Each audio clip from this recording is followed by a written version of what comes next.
The 2018 Ducati Scrambler Street Classic. After its overseas debut last year in Abu Dhabi, Dubai and elsewhere, Ducati is bringing the Scrambler Street Classic to the US market for the 2018 model year. The Street Classic borrows from the 70s custom scene for its unique spin on the Scrambler platform and an 803cc L-twin that delivers 73 horsepower to maintain the same level of performance as the rest of the midsize Scrambler family. ABS provides the only electronic safety equipment, but if you're looking for techno-gadgetry, then you're definitely looking at the wrong type of bike, no matter the manufacturer. Ducati continues to morph its Scrambler lineup in an attempt to get as much mileage as possible out of it, and who can blame them? The range has proven itself to be very popular with the masses and a blank canvas for personalization. Are they jumping the shark yet? Let's find out. Continue reading for my review of the Ducati Scrambler Street Classic. Design. It is very faithful to the old-school performance custom builds in that no weight is wasted on extraneous components, only the essentials make it onto the road. The classic vibe starts out at ground level with a set of laced aluminum rims that hail back to a day when spokes were still king and mags had little value to custom builders, especially ones who were building a bike that could potentially see some light off-road action. A gull-wing swingarm, upswept exhaust and inverted front forks lend it a tough and sporty look, immediately reinforced by bobbed fenders, front and rear, and the hugger plateholder that rides suspended over the rear wheel. Suspension travel is generous, so the seemingly large gap between the subframe and rear wheel is a necessity that is exaggerated further by the rear fender that is cut down to the limits of functionality and the recessed LED taillight. Gotta say, I'm really feeling the whole bobtail thing. It looks cool, and it's very faithful to the old-school performance custom builds in that no weight is wasted on extraneous components, only the essentials make it onto the road. A UJM-esque bench seat comes built for two with a shallow crook that creates a saddle-like cradle for the pilot's fifth point of contact. The P-pad comes set with a forward bias and a set of swingarm mount, fold-up foot pegs to complete the passenger's gear, but with the pegs mounted that far from the swingarm pivot, you can expect a much rougher ride for your passenger's feet than you would get from subframe mount pegs. Naturally, the classic 3.6-gallon teardrop tank does its bit to tie into the past with interchangeable side covers that provide an opportunity to put your brand on the bike and make it yours. Few parts of the Street Classic escape the blackout treatment. From the front fork struts up to the handlebar and back to the swingarm, the dark side is strong with this one. A round LED headlight can make a final classic connection with plenty of lumens to help you see and be seen. Chassis. Suspension travel is generous and it adds to the overall performance and agility. Duc starts out with a twin spar steel trellis frame to serve as the main structure. The boomerang swingarm, like the wheels, is made from aluminum to help keep unsprung weight down and improve suspension performance. As for the suspension itself, the front end floats on a set of inverted 43mm forks that come with fixed damping values. Opposite, find a central coil-over monoshock that rocks an adjustable rebound damping feature to go with the adjustable spring preload function for a tailored ride quality, at least at the rear end.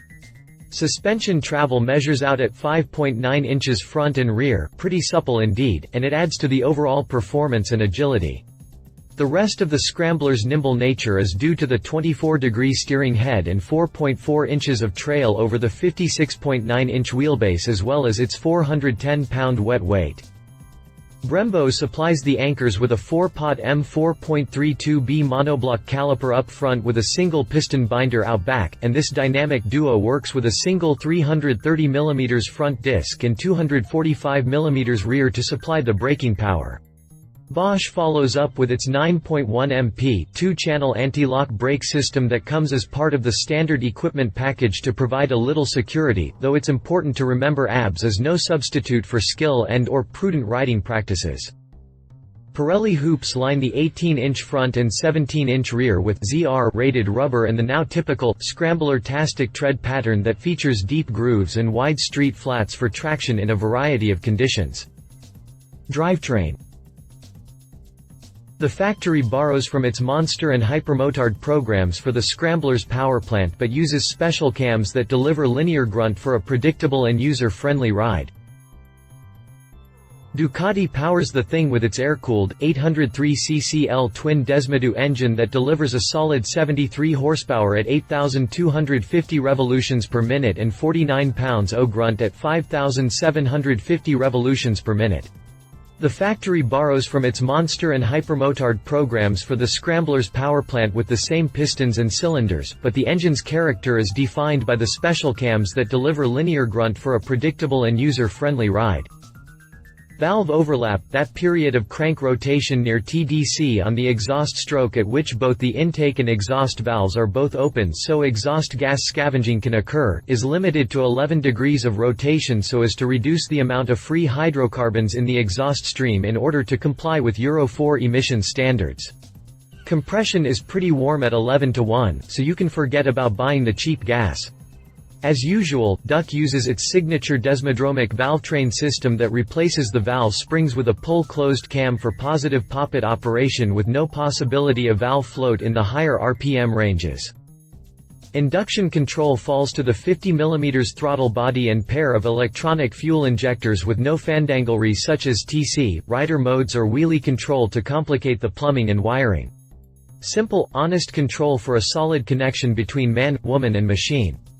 Power flows through a 6-speed gearbox and chain drive with an anti-hopping clutch to couple the tranny to engine power. Pricing. MSRP puts it just under $10,000 and positioned well for the class. You can score a 2018 Scrambler Street Classic for $9,695 MSRP in any color you like, as long as you like volcano gray for the sheet metal. The good news is if you don't like the brushed aluminum-esque tank covers, you can swap them out with something perhaps a little less achromatic. Competitors. They seem kinda samey-same, but Triumph brings the pain with traction control to which Ducati has no retort. When I went looking for a competitor for the Ducati Scrambler Street Classic, it seemed almost serendipitous when I immediately stumbled over the Street Scrambler from Triumph. Yeah, this is definitely the one, and that assertion is based on far more than the similarities in the names. Trumpet starts out with laced rims for that classic, on off-road connection with a pared-down front fender to touch on the performance custom vibe as well, much like the Duc. The Street Scrambler stays a tad more faithful to the past with standard front forks and classic shotgun exhaust to go with a hang-down, subframe, fender mount mudguard that doesn't look anywhere near as cool as the Duke's hugger and bobbed rear fender arrangement. Still, the Triumph ride has a classic look with an unmistakably British vibe.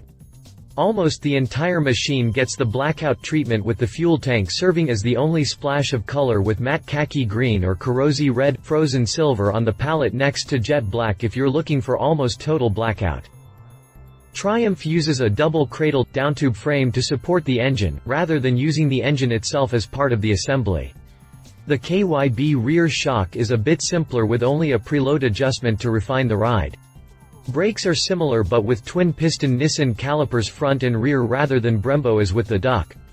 ABS protection comes standard across the board. Triumph packs in 900cc for a slight edge in displacement, but the parallel twin arrangement gives up a different kind of performance.